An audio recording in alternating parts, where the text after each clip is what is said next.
Valérie Barlois-Leroux, je suis ancienne athlète de haut niveau, championne olympique, vice-championne olympique d'escrime donc à l'épée aux Jeux olympiques d'Atlanta en 1996. Aujourd'hui, directrice générale adjointe en charge du développement humain chez VCA Expertise.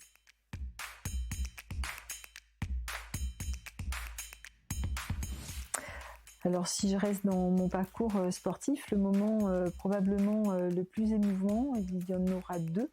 Le premier, c'est ma participation à la cérémonie d'ouverture des Jeux Olympiques à Atlanta, qui a été un moment absolument magique, merveilleux et énergisant.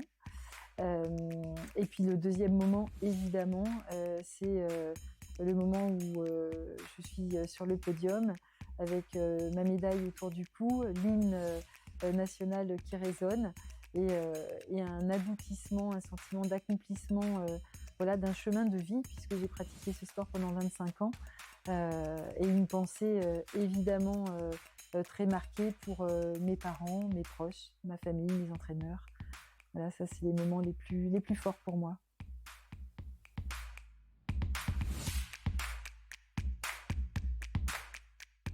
Être athlète minded, pour moi, c'est prendre conscience de plusieurs petits éléments.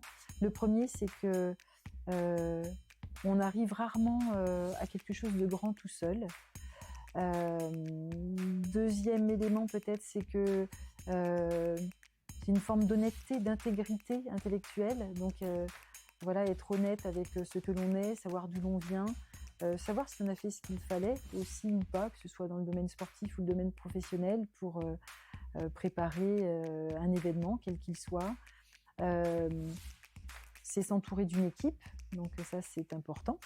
Avoir le bon environnement pour se préparer dans les meilleures conditions qui soient, et puis se mettre en situation aussi de responsabilité. Et qui est probablement un petit peu plus développé quand on est par équipe, dans une épreuve par équipe, que en tout cas dans mon sport sur une épreuve individuelle. Et ça, on le retrouve également en entreprise.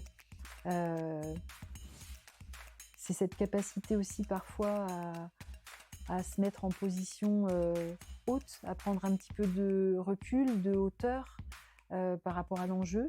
Une forme de distanciation en fait qui permet de rester assez lucide et de retrouver de la sérénité, de retrouver le chemin aussi, quand ça peut être un petit peu trouble, ça permet de se recentrer et d'être bien présent dans l'instant, en fait, de profiter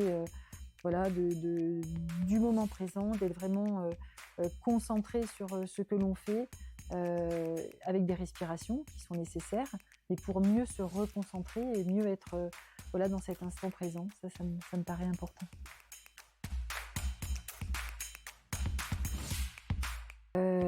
Je vais en donner deux. Le plaisir, ça c'est mon moteur, c'est mon socle en fait. Si je n'ai pas cette dimension dans ma vie, quelle qu'elle soit, ça ne marche pas. Et le deuxième, j'aurais envie de dire ne jamais renoncer. Voilà, croire en ses rêves, ne jamais renoncer, avancer.